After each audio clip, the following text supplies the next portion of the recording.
My name is Sarah Chin, and this is the story of how I learned that sometimes your greatest adversary isn't a stranger, it's your own family.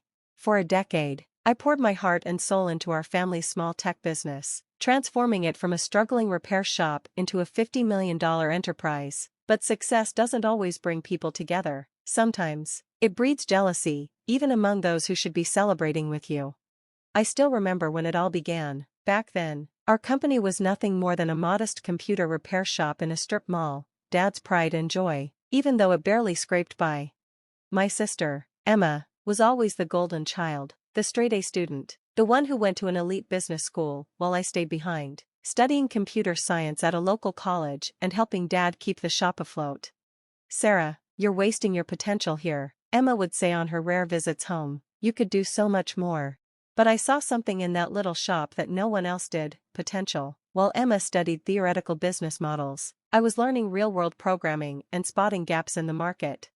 In my final year of college, I developed our first proprietary software, a simple yet effective inventory management tool for small businesses. It wasn't groundbreaking, but it was affordable, user-friendly, and exactly what local business owners needed. At first, Dad was skeptical, but when the first licenses started selling, his attitude shifted. "Maybe you're onto something, kiddo," he said, a rare flicker of pride in his voice. Those words meant the world to me back then, if only I had known how fleeting they would be. Under my leadership, the business grew. I worked 14-hour days, 7 days a week, while Emma climbed the corporate ladder in New York. I built something real. The little repair shop evolved into a full-fledged software company, expanding from local clients to national corporations. Mom worried about me. "Don't work too hard, Sarah," she'd say, bringing dinner to my desk. "You need a life outside of this." But I was driven, not just by ambition, but by a quiet, unspoken need to prove myself. 5 years in, we hit our first $1 million in annual revenue. That's when Emma suddenly took an interest. She left her consulting job in New York and moved back home. "I think it's time I take my rightful place in the company," she announced at dinner. "With my expertise, we could scale this business to the next level." Dad beamed. "That's wonderful, Princess. We could use your professional touch around here." I sat frozen, my fork hovering midair. The company I had built from the ground up was suddenly being handed to Emma on a silver platter, but I bit my tongue and tried to be a team player. Despite having no experience in tech, Emma was named co-CEO alongside me. Dad insisted it was for the company's image. After all, she had the fancy degree and corporate background. I focused on the work, she focused on being seen. Over the next 5 years, I continued developing products and building relationships with clients, while Emma became the face of the company. She gave interviews about being a woman in tech, accepted entrepreneurship awards, and took credit for the innovations my team and I had created. Revenue climbed to $50 million, but so did the tension between us. Emma began excluding me from key meetings, making unilateral decisions, and slowly pushing me to the sidelines of my own company. Then came Dad's 60th birthday party, the night everything changed. Emma rented out the grand ballroom of the city's most exclusive hotel. It was less of a celebration and more of a networking event, but that was her style. I arrived early to help with setup, dressed in a simple black dress, something Emma immediately criticized. "Couldn't you have made more of an effort?" she hissed. "There are important people here tonight." I ignored her and focused on making sure everything ran smoothly. The room filled quickly with business associates, clients, and family friends. Emma worked the crowd like a politician, while I stayed in the background, as always. Then, during dinner, she clinked her glass for a speech. I expected a tribute to Dad, maybe some childhood anecdotes. Instead, she dropped a bomb that shattered everything. "As we celebrate Dad's 60th birthday," she began, her voice carrying through the room, "I think it's time to announce some exciting changes at Chin Technologies." My stomach tightened. What changes? After careful consideration in recent board meetings, she continued, "I'm pleased to share that I will be taking over as sole CEO." Murmurs rippled through the crowd. My hands clenched under the table. Emma smiled, exuding false sympathy. "For too long, we've been held back by outdated thinking and resistance to change. Some people are better suited for technical roles rather than leadership," she said smoothly, her eyes locking onto mine, "while my sister, Sarah, has been adequate in maintaining our legacy systems. True innovation requires a new vision." And just like that, My life's work was being stolen, right in front of an audience. We need vision, we need excellence, and frankly, Sarah, you're just not cut out for this level of business. I looked at Dad, expecting, no, hoping, he would defend me, but he only nodded along, a proud smile on his face. Mom stared at her plate, hands trembling. Emma continued, her voice laced with superiority, the truth is, you're a liability, Sarah. Your outdated ideas and lack of formal business education are dragging this company down. It's time for you to step aside, gracefully. Silence suffocated the room. Hundreds of eyes locked onto me, filled with pity, scorn, judgment. Everything I had built, every sacrifice, was being stripped away in front of everyone I knew. Slowly, I rose to my feet. The scrape of my chair against the floor was deafening. They expected a scene, tears, maybe a desperate plea. Instead, I simply picked up my purse, walked to Dad's table, and placed a small, wrapped package in front of him. "Happy birthday, Dad," I said quietly.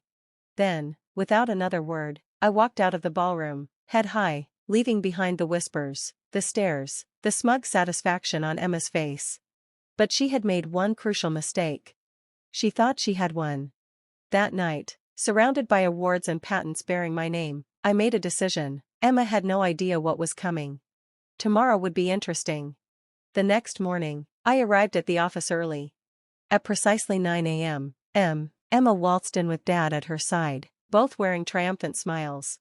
"Sarah?" Emma's voice dripped with false concern. "What are you doing here? I assumed you'd have the dignity to stay home after last night." I smiled, remembering the email I had sent at 3 a.m. to every major client, partner, and employee of Chin Technologies. "Just tying up loose ends, sister dear, but since you're here, let's talk about the company's future." "There's nothing to discuss," Dad said firmly. "Emma's in charge now, the board approved it." I pulled out my tablet. "Ah, yes, the board, let's talk about that." With a tap, the conference room's main screen lit up. While Emma was busy playing CEO, I was actually building this company, and you both seem to have forgotten a few important details. I pulled up a document. "First, let's discuss ownership. When we incorporated 10 years ago, Dad split the shares, 25% each for Emma and me, with him retaining 50%. But 3 years ago, when we needed capital, he sold me 6% of his shares." I turned to him. "Remember that, Dad? You were too busy at Emma's awards ceremony to handle the paperwork, so you signed without reading carefully." The color drained from his face. Emma's grip tightened on the conference table. "That's impossible," she whispered. "Dad would never." But he did. I pulled up another set of documents. "And that's not all. The core software that generates 80% of our revenue? It isn't actually owned by Chin Technologies. It belongs to my separate company, Innovate Solutions, LLC. Chin Technologies merely had a licensing agreement, which expired." I checked my watch. 10 minutes ago. Dad sank into a chair, realization dawning. "The renewal papers," he muttered. "The ones you asked me to sign last week." "Yes, the ones you were too busy to read because you were planning Emma's party." Emma's mask cracked. "You manipulative little." "Careful," I cut her off. "You might want to hear the rest first." I pulled up my inbox. "Most of our clients signed with Chin Technologies because of me. Their contracts have personal loyalty clauses. Last night, I let them know about my departure." Emails flooded the screen, termination notices, client withdrawals, developer resignations, the company's backbone, unraveling in real time. Through the glass walls, employees huddled around their screens. The murmur spread like wildfire. Emma fumbled for her phone. "You can't do this," she stammered. The company you tried to steal from me?" I finished. "The one you thought you could just take over because you have an MBA and Dad's blessing?" I leaned forward, my voice soft but razor sharp. "You underestimated me, and that was your biggest mistake. That company ceased to exist the moment you decided to humiliate me in front of everyone we know." I rose to my feet, smoothing my dress. "So, here are your options." Silence stretched between us as I let the weight of my words settle. Option 1, I walk away, with my shares, my software, my clients, and my employees. Chin Technologies becomes an empty shell, and you get to explain to all those important guests from last night why the company's value dropped to zero overnight. Dad looked as if he had aged a decade in mere minutes. "And option 2? He asked weakly.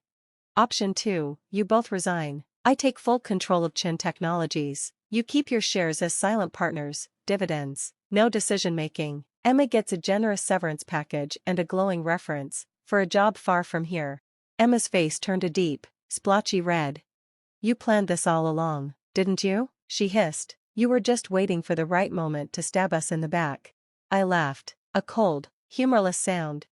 No, Emma, I spent 10 years being the good daughter and sister while you both took me for granted. I built this company from nothing while you collected accolades for my work. I only planned this, I checked my watch, 12 hours ago, after you called me worthless in front of everyone. My phone buzzed. Another client termination notice.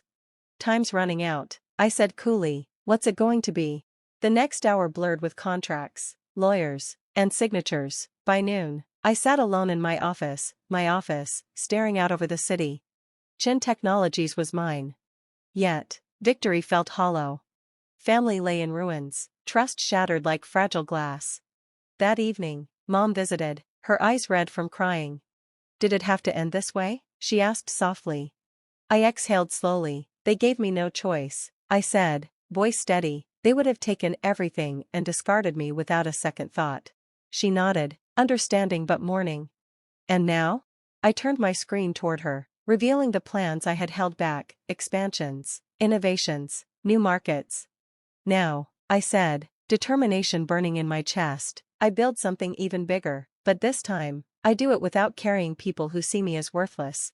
A year later, under my leadership, Chin Technologies tripled in value.